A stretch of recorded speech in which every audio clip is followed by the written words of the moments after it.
Tout au long de la journée, écoutez Radio Omega. 103.9 Ouaga, 104.7 pour modulation. Radio Omega, le journal. Les titres de l'actualité. Élise Canuel.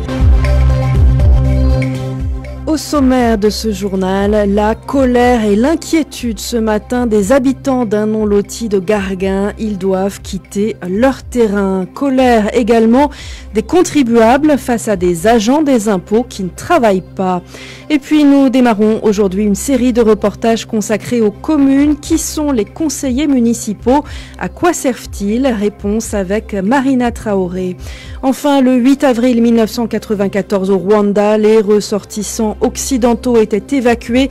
Le génocide des Tutsis avait démarré. Quel fut le rôle de la France? On en parle avec notre invité Idriss Fall, rédacteur en chef à VOA Afrique. Un entretien à suivre après ce journal. Voilà pour le sommaire. Vous êtes sur Radio Omega et vous faites bien. Bonsoir.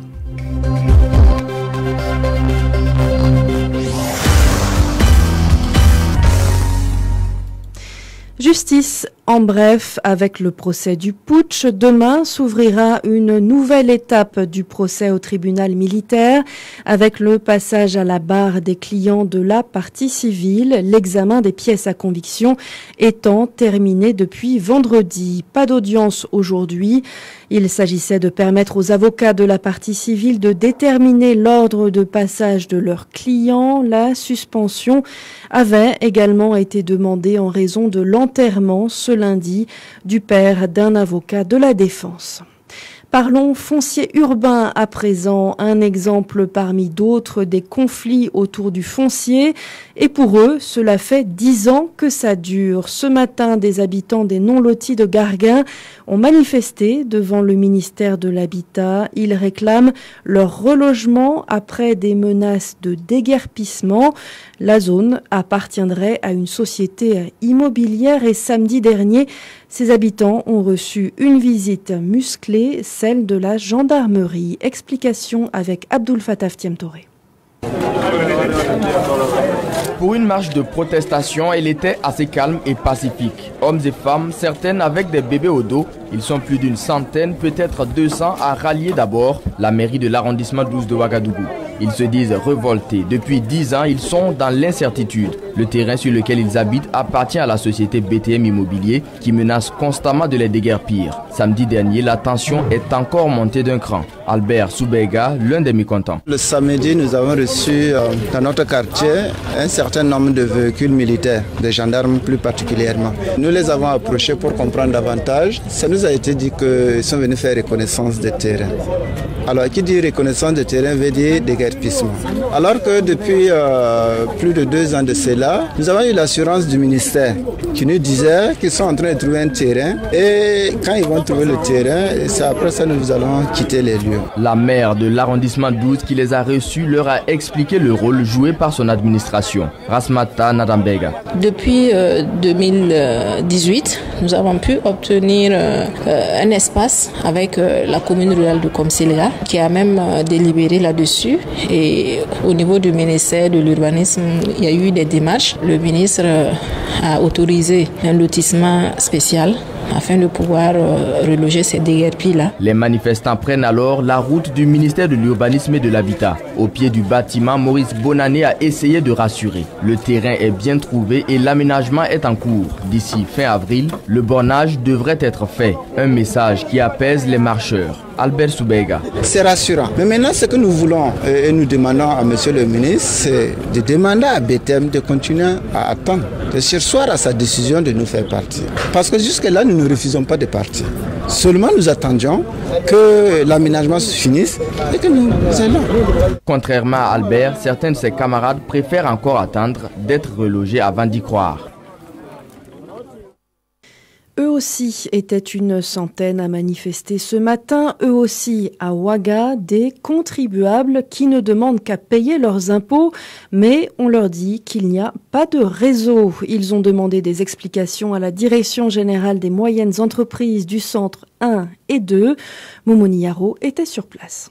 Une centaine de contribuables a manifesté son mécontentement excédé de ne pas pouvoir payer ni déclarer ses impôts. Alidou Sawadogo.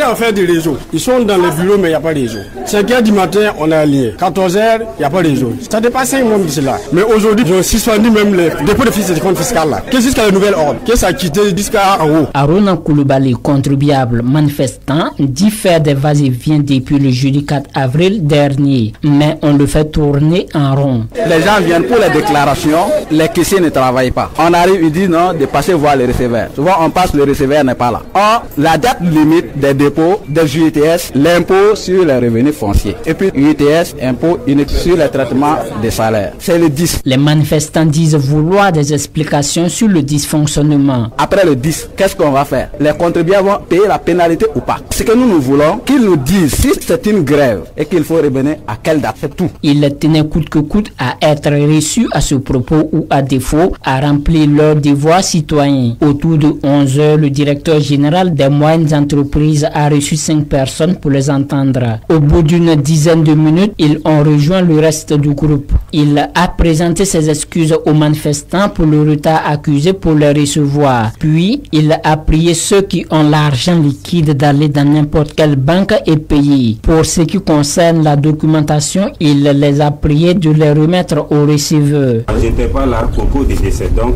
je tiens à présenter mes excuses à tout le monde. J'ai fait retirer les 5, c'était pour comprendre. Dans la masse, on ne peut pas comprendre. Donc on a échangé et j'ai compris votre problème. La solution qu'on a trouvée, c'est que le receveur vous donne ses comptes, puisque le receveur a un compte dans tous les banques. Là-bas, on ne parlera pas de, il n'y a pas réseau, il n'y a pas quoi, non. Quand nous quittions les lieux, les manifestants avaient commencé les déclarations des documents et ceux qui étaient venus verser l'argent se redirigeaient vers les banques.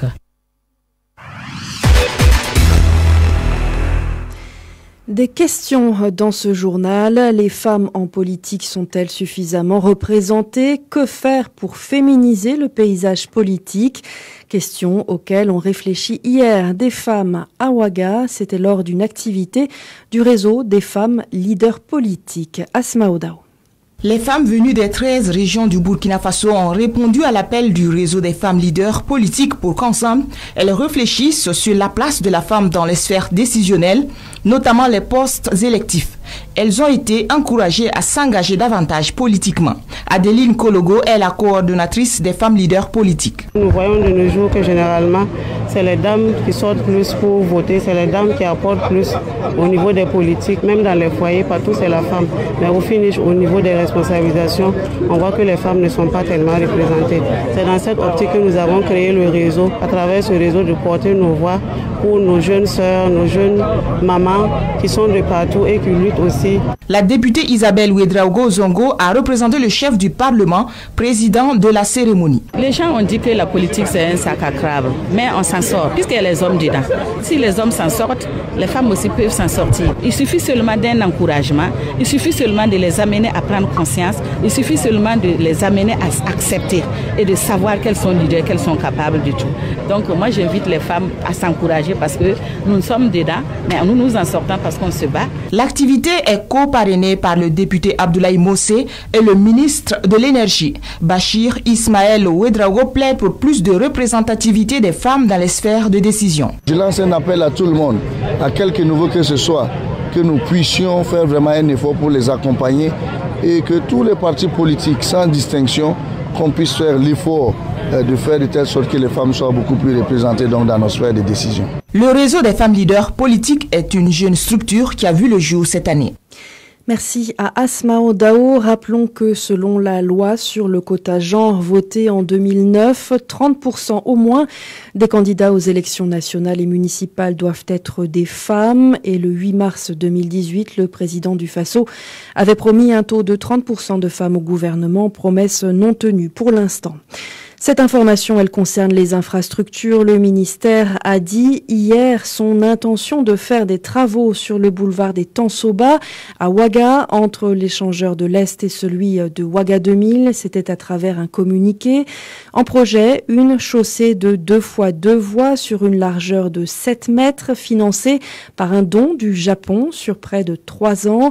Un projet de longue date. Une réfection temporaire avait été effectuée en 2016. Notez que c'est sur ce boulevard, parmi tous ceux de Ouagadougou, qu'il y a le plus d'accidents de la route. Restons à Ouaga. La rédaction de Radio Omega a choisi de s'intéresser cette semaine à la commune de Ouagadougou et ses arrondissements. Début d'une série de reportages avec aujourd'hui les conseillers municipaux, mésentente au sein des mairies, vol de parcelles. Ils ont fait plusieurs fois la une de l'actualité, mais les connaissons-nous vraiment? Suivez cet élément signé à Marina Traoré. Conseillers municipaux, nous, on les connaît pas. J'entends parler, mais je ne les connais pas. Issa réside dans l'arrondissement 7 de Ouagadougou. Comme lui, ils sont nombreux à ignorer le rôle d'un conseiller municipal, censé pourtant les représenter. Célia Sawadogo, résidente à l'arrondissement 3. Sincèrement dit, je ne vois pas. Si certains avouent ouvertement ne pas savoir ce que fait un conseiller municipal, d'autres tentent tant bien que mal de donner une définition. C'est le cas de cet habitant de Samba. Pour moi, le conseiller municipal, c'est celui-là qui donne des conseils aux agents de la mairie. Il travaille même à la mairie. Il donne aussi des conseils au maire pour le bon déroulement de son mandat. Qu'en est-il réellement? Quel rôle joue un conseiller municipal? C'est Christophe Compaoré, conseiller municipal à l'arrondissement 11 de Ouagadougou, qui nous apporte les réponses à nos questions. Selon lui, le conseiller municipal est un acteur de la démocratie locale qui joue plusieurs rôles. Il a un rôle de décideur. Il peut influer lors des projets devant apporter à l'exécutif au niveau du conseil municipal par son droit au vote. Deuxièmement, il a un pouvoir de contrôle. Lors de la présentation du rapport spécial par le président du conseil municipal, il a un rôle de mobilisateur. Mobilisateur parce que le conseiller doit trouver des stratégies pour permettre à la population d'accompagner les actions de la mairie. Il a un rôle de communicateur. Boukare Ouedraogo est conseiller à l'arrondissement 7, tout en reconnaissant que l'image du conseiller a fortement été ternie par les questions de parcelles. Il précise que le conseiller n'est pas un voleur de parcelles, comme de nombreuses personnes le pensent. De nos jours, les conseillers ont abandonné leur rôle. Ils ne connaissent même plus les attributs d'un conseiller. Ils vont faire autre chose et les gens en profitent pour nous dénigrer. La preuve, lorsque vous posez la question à des gens, ils vous disent que non, le conseiller il est juste là. Lorsqu'il y a des partages de parcelles, il vole pour revendre avec d'autres personnes. Pour la majeure partie de la population, nous sommes des dealers de parcelles. C'est l'interprétation que les gens ont du conseiller, alors que ce n'est pas exact. Ce n'est pas le rôle du conseiller. Ouagadougou compte au total 254 conseillers pour les 12 arrondissements. Et nous retrouverons donc Marina Traoré pour la suite de cette série de reportages avec demain le problème de la divagation des animaux dans la capitale burkinabé.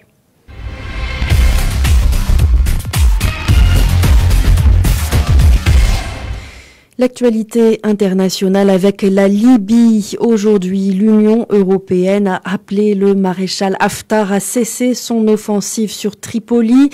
Il s'agit, selon les Européens, d'éviter une guerre civile. Aujourd'hui également, une frappe aérienne a visé le seul aéroport fonctionnel de la capitale libyenne. Depuis jeudi, Khalifa Haftar poursuit son offensive, combat entre ses forces et celles du gouvernement d'union, reconnu par la communauté internationale. Selon le ministère de la Santé, ils ont fait 25 morts et 80 blessés. L'ONU évalue les déplacés à plus de 2800. Enfin, au Soudan, l'armée ne laissera pas le pays sombrer dans le chaos, a déclaré ce soir le ministre de la Défense. Cela fait 3 jours que des milliers de manifestants occupent une place à Khartoum malgré l'état d'urgence. Ils veulent le départ du président Omar el-Béchir. Aujourd'hui, pour la première fois, a eu lieu un accrochage entre les forces de sécurité et l'armée soudanaise. Les premiers cherchaient à disperser les manifestants. Depuis samedi, 7 d'entre eux sont morts et dimanche, l'armée s'est déployée autour du palais présidentiel. C'est avec l'actualité internationale que s'achève ce journal. Merci à Bourema Maga pour la mise en onde et merci à vous de nous avoir suivi. L'information en temps réel, c'est aussi sur notre site internet www.omegabf.net. Suivez aussi nos comptes Facebook et Twitter, Radio Omega FM officiel. Je vous souhaite une excellente soirée, une excellente semaine à l'écoute de nos programmes.